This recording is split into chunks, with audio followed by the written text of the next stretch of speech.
झारखंड में सरकारी कर्मचारियों के लिए कुछ शर्तों के साथ पुरानी पेंशन योजना बहाल कर दी गई है। इसमें जो शर्तें रखी गई है इससे संबंधित मैं एक वीडियो अपलोड कर चुका हूं, डिस्क्रिप्शन में उसका लिंक मिल जाएगा। अब सरकारी कर्मचारियों के पास दो विकल्प है, या तो वो पुरानी पेंशन योजना में जा सकते हैं या फिर एनपीएस में बने रह सकते हैं। सरकारी कर्मचारी पुरानी पेंशन योजना में जाने के पहले यह जानना चाहते हैं कि पुरानी पेंशन की गणना कैसे की जाती है, पुरानी पेंशन प्राप्त करने के लिए न्यूनतम कितने वर्षों की सेवा होनी चाहिए, रिटायरमेंट ग्रेच्युटी क्या होती है, इसकी गणना कैसे की जाती है। तो इस वीडियो के माध्यम से मैं यह सब जानकारी आप लोग को उपलब्ध कराने की कोशिश करूंगा। नमस्कार दोस्तों, मैं हूं सुनील कुमार। चलिए इस वीडियो को शुरू करते हैं। और सबसे पहले मैं ये बता दूं कि मैं इस वीडियो में जो भी जानकारियां आप लोग के साथ शेयर करूंगा वो एक नोटिफिकेशन है आपका, जिसका गवर्नमेंट ऑफ इंडिया का नोटिफिकेशन है और ये 20 दिसंबर 2021 का है।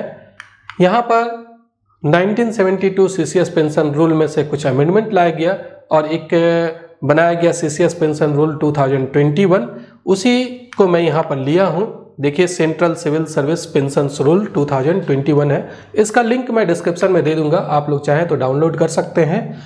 तो चलिए अब सबसे पहले देखते हैं कि ग्रेच्युटी क्या है। ग्रेच्युटी तीन तरह की होती है, एक सर्विस ग्रेच्युटी होती है, एक रिटायरमेंट ग्रेच्युटी और एक डेथ ग्रेच्युटी। मैं यहाँ पर जो बात कर रहा हूँ वो रिटायरमेंट ग्रेच्युटी की बात कर रहा हूँ।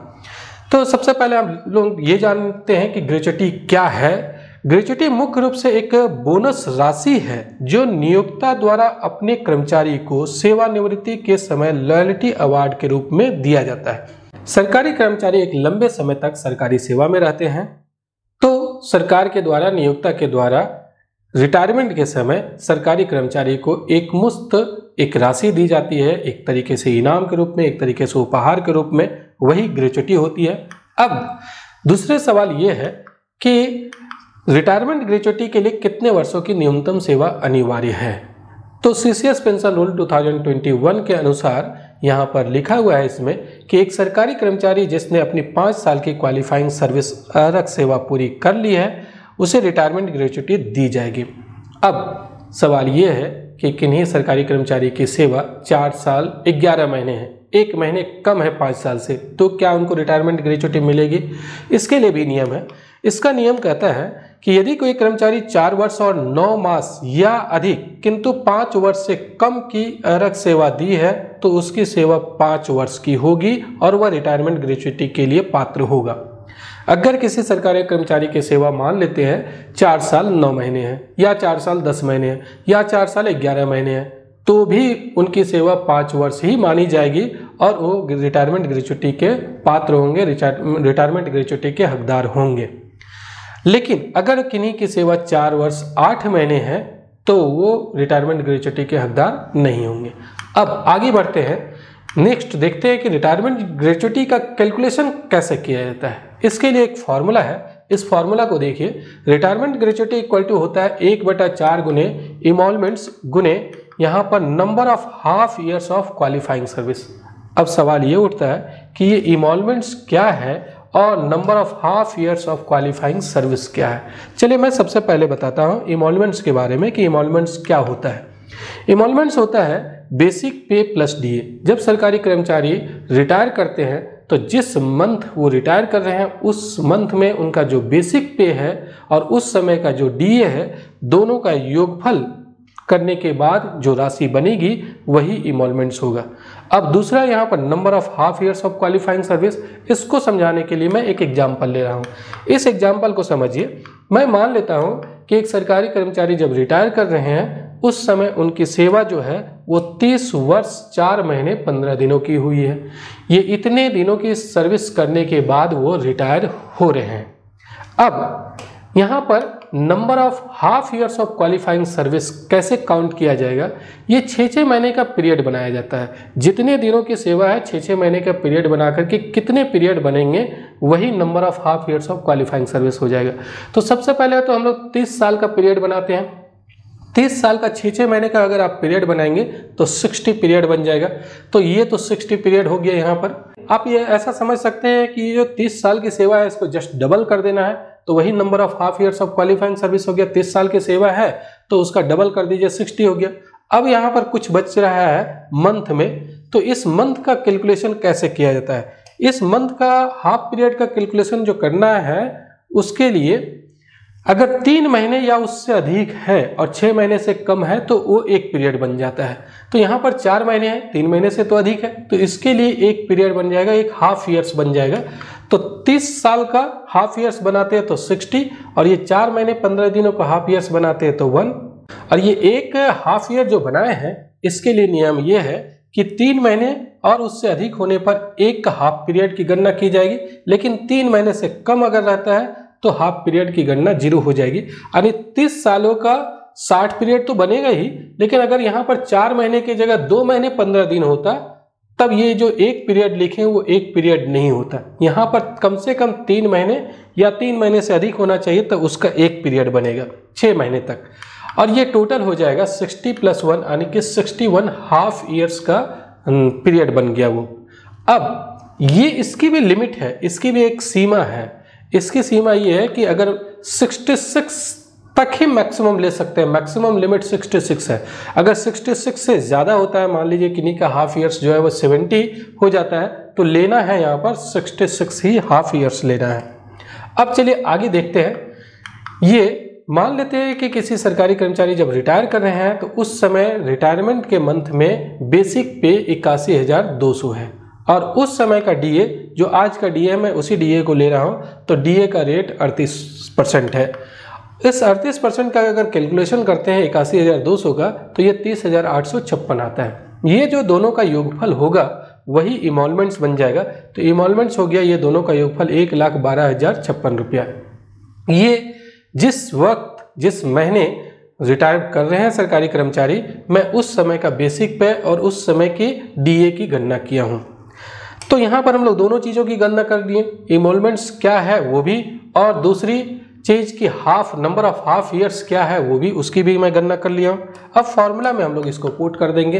तो फॉर्मूला क्या है, रिटायरमेंट ग्रेच्युटी का फॉर्मूला है निकालने का 1/4 गुने इमॉल्वमेंट्स गुने यहाँ पर number of half years of qualifying service. तो इमॉल्वमेंट्स हो गया 1,12,056, तो 1/4 रहने दीजिए, और इमॉल्वमेंट्स के जगह 1,12,056 रुपया यहाँ पर रख दिए, और number of half years of qualifying service जो है वो 61 हुआ। ये सभी का गुना करने के बाद आता है 17,08,854 रुपये। तो ये रिटायरमेंट ग्रेच्युटी के रूप में सरकारी कर्मचारी को जिस समय वो सेवानिवृत्त होंगे उस समय सरकार के द्वारा मिलेगी। एक तरीके से आप कह लीजिए कि एक इनाम के रूप में, जो लंबे समय तक 30 साल तक सरकारी सेवा में रहे हैं, तो उसके लिए सरकार एक इनाम के रूप में ये राशि सरकारी कर्मचारी को एक मुफ्त रिटायरमेंट के समय दे रही है। अब आगे यहाँ पर हम लोग देखते हैं कि रिटायरमेंट ग्रेच्युटी राशि की अधिकतम और न्यूनतम सीमा क्या है। अभी तो हम लोग देखें कि 17 लाख के आसपास कुछ रिटायरमेंट ग्रेच्युटी आ रही थी।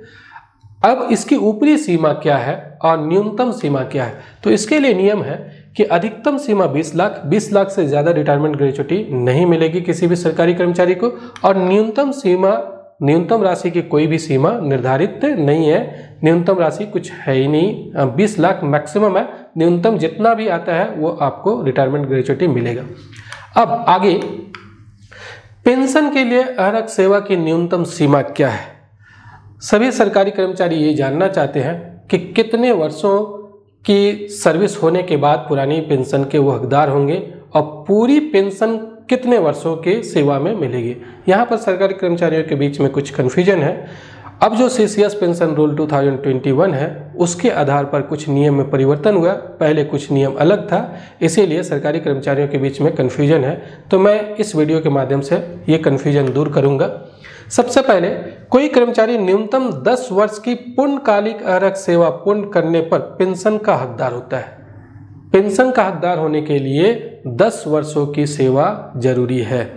अब 10 वर्ष के न्यूनतम सेवा अगर हो जाती है तो वो पेंशन के हकदार हो जाएंगे, लेकिन 10 वर्ष से अगर कम सेवा है तो उनको क्या मिलेगा, उनको पुरानी पेंशन तो नहीं मिलेगा, लेकिन एक सर्विस ग्रेच्युटी मिलेगा। रिटायरमेंट ग्रेच्युटी के अलावा सर्विस ग्रेच्युटी भी मिलेगा उनको। और सर्विस ग्रेच्युटी जो होगा, एक तरीके से आप ये कह सकते हैं मोटा मोटी तौर पर कि रिटायरमेंट ग्रेच्युटी का जस्ट डबल होगा। मैं यहाँ पर पेंशन की बात कर रहा हूँ, तो पेंशन के लिए न्यूनतम 10 वर्षों की सेवा होनी चाहिए। अगर किन्हीं की सेवा 10 वर्ष की हो गई है तो वो पेंशन के हकदार होंगे। अब दूसरी चीज, लेकिन स्वैच्छिक सेवानिवृत्ति की स्थिति में पेंशन के लिए 20 वर्ष की अहरक सेवा जरूरी है। अगर कोई सरकारी कर्मचारी वॉलंटरी रिटायरमेंट चाहते हैं, स्वैच्छिक सेवानिवृत्ति चाहते हैं, तो उनको पुरानी पेंशन का लाभ तब मिलेगा जब उनकी न्यूनतम सेवा जो है वो 20 वर्षों की हो चुकी है। अगर 20 वर्ष के बाद वो अगर वॉलंटरी रिटायरमेंट लेते हैं तो पेंशन के पात्र होंगे। लेकिन अगर नेचुरल रिटायरमेंट में अगर बात करें तो नेचुरल रिटायरमेंट के लिए 10 वर्ष की ही सेवा काफ़ी होती है। अब ये हम लोग जानते हैं कि अगर किन्हीं सरकारी कर्मचारी की सेवा 10 वर्ष से 1 महीने कम है तो इस स्थिति में उनको पुरानी पेंशन का लाभ मिलेगा या नहीं। तो इसके लिए नियम है कि यदि कोई कर्मचारी 9 वर्ष और 9 मास या अधिक किंतु 10 वर्ष से कम की अरक सेवा दी है तो उसकी सेवा 10 वर्ष की होगी और वह पेंशन के लिए पात्र होगा। यदि कोई सरकारी कर्मचारी 9 वर्ष और 9 महीने या 9 वर्ष और 10 महीने या 9 वर्ष और 11 महीने इतने तक की भी सेवा है तो उनकी 10 वर्ष की ही सेवा होगी और वो पुरानी पेंशन के पात्र होंगे। अब देखिए आगे नेक्स्ट यहाँ पर आता है कि पेंशन का कैलकुलेशन कैसे किया जाता है। सरकारी कर्मचारियों के बीच कुछ यहाँ पर कन्फ्यूजन है। कन्फ्यूजन ये है कि कुछ सरकारी कर्मचारी ये समझते हैं कि 10 साल या 12 साल या 15 साल में अगर रिटायर करते हैं तो पूरी पेंशन नहीं मिलेगी। अब जो CCS पेंशन रूल 2021 कहता है कि आप 10 साल के बाद अगर रिटायर करते हैं तो आपको पूरी पेंशन मिलेगी और पूरी पेंशन होती कितनी है, जो लास्ट बेसिक पे होता है उसका हाफ जो होता है वो पेंशन होता है। तो कैलकुलेशन क्या है, पेंशन का निर्धारण कैसे किया जाता है, ये इसके लिए एक फॉर्मूला है 1/2 गुने लास्ट बेसिक पे। जब सरकारी कर्मचारी रिटायर करते हैं तो उस मंथ में जो उनका बेसिक पे होगा उसका हाफ कर दिया जाएगा और उसमें DR का कैलकुलेशन करके ऐड कर दिया जाएगा, ये उनको पेंशन के रूप में मिलेगा। तो ये DR क्या है, जिस समय सरकारी कर्मचारी सेवा में रहते हैं उन समय उनको महंगाई भत्ता मिलता है, DA मिलता है, और जब वो रिटायर कर जाते हैं तो उनको महंगाई राहत भत्ता मिलता है यानी कि DR मिलता है। DR और DA का रेट दोनों लगभग बराबर ही होता है। अब देखिए आगे एक एग्जाम्पल से मैं समझाऊंगा कि पेंशन का कैलकुलेशन कैसे किया जाता है, लेकिन उसके पहले अगर ये वीडियो आपको पसंद आ रहा है तो ज़रूर लाइक करेंगे और अपने साथियों के साथ, अपने कर्मचारियों के साथ, सरकारी कर्मचारियों के साथ इसको ज़रूर शेयर करेंगे। मेरा चैनल सब्सक्राइब नहीं किया तो सब्सक्राइब कर लीजिए और कमेंट करके अपना फीडबैक ज़रूर दीजिएगा। ये इसमें कोई भी डाउट रह गया तो आप कमेंट सेक्शन में ज़रूर लिखेंगे। अब आगे हम लोग एक एग्जाम्पल से समझते हैं कि कैसे पेंशन का कैलकुलेशन किया जाएगा। तो मैं एक एग्जाम्पल ले रहा हूँ, एक सरकारी कर्मचारी जब रिटायर कर रहे हैं तो उनका बेसिक पे मैं मान ले रहा हूँ कि 81,200 है। ये अलग अलग सरकारी कर्मचारियों का अलग अलग हो सकता है। अब पेंशन का कैलकुलेशन कैसे किया जाएगा, सबसे पहले तो ये जो बेसिक पे है उसका हाफ कर देना है, इसका आधा कर देना है। तो इसका आधा करने के बाद 40,600 आ रहा है। अब इसमें DR ऐड कर देना है, महंगाई राहत भत्ता ऐड कर देना है। तो महंगाई राहत भत्ता वही होगा जो DA का रेट है, वही रेट अभी DR का भी है। तो 38% अभी DA का रेट है, DR का भी रेट भी 38% ही होगा। तो 38% इसका अगर हम लोग कैलकुलेशन करते हैं तो 15,428 रुपये आता है। तो टोटल पेंशन इस सरकारी कर्मचारी का क्या बन जाएगा, टोटल पेंशन बन जाएगा 56,028 रुपये। तो ये इतना पुरानी पेंशन के रूप में उनको मिलेगा। अब यहाँ पर जरूर एक जो कन्फ्यूजन था कि मान लीजिए किन्हीं सरकारी कर्मचारी की सेवा 12 वर्ष की है तो क्या इतना पेंशन मिलेगा, बिल्कुल मिलेगा। अब जो नई CCS पेंशन रूल 2021 आया है उसके अनुसार 10 वर्ष की सेवा में ही पूरी पेंशन बनती है। न्यूनतम 10 वर्ष की क्वालिफाइंग सर्विस होनी चाहिए तो पूरी पेंशन उनको मिलेगी, यानी कि ये पूरा पेंशन जो है वो उनको निश्चित रूप से 10 वर्ष की सेवा में ही मिलेगा। अगर वो नेचुरल रिटायरमेंट है तब, वॉलंटरी रिटायरमेंट की मैं बात नहीं कर रहा हूँ। जब मान लीजिए नेचुरल रिटायरमेंट मीन्स अगर किसी सेवा में 60 वर्ष की आयु में रिटायर होते जाते हैं सरकारी कर्मचारी और उनको 10 वर्ष की सेवा करने के बाद ही उनका 60 वर्ष पूरा हो गया है और वो रिटायर कर रहे हैं अपना एज पूरा करने के बाद, तो उनको पूरा ये 10 वर्ष की सेवा में ही ये पेंशन मिलेगा। तो चलिए ये वीडियो आपको कैसा लगा ज़रूर आप कमेंट सेक्शन में बताएंगे। और एक और चीज़ मैं बता देता हूँ कि पेंशन राशि की अधिकतम और न्यूनतम सीमा क्या है। ये इसकी न्यूनतम सीमा भी है और अधिकतम सीमा भी है। पुरानी पेंशन में न्यूनतम 9,000 रुपये से कम पेंशन किसी को भी नहीं मिलेगी। अगर 9,000 से कम भी आ रही है तो उनको 9,000 रुपये न्यूनतम पेंशन निश्चित रूप से दिया जाएगा। और अधिकतम पेंशन मान लीजिए अगर 1,25,000 से ज़्यादा भी पेंशन बनता है तो भी उसको मिलेगा 1,25,000। ये अधिकतम सीमा है ये पेंशन की। तो आप जरूर कमेंट सेक्शन में बताएंगे कि ये वीडियो आपको कैसा लगा। इस वीडियो को देखने के लिए बहुत बहुत धन्यवाद। Thank you.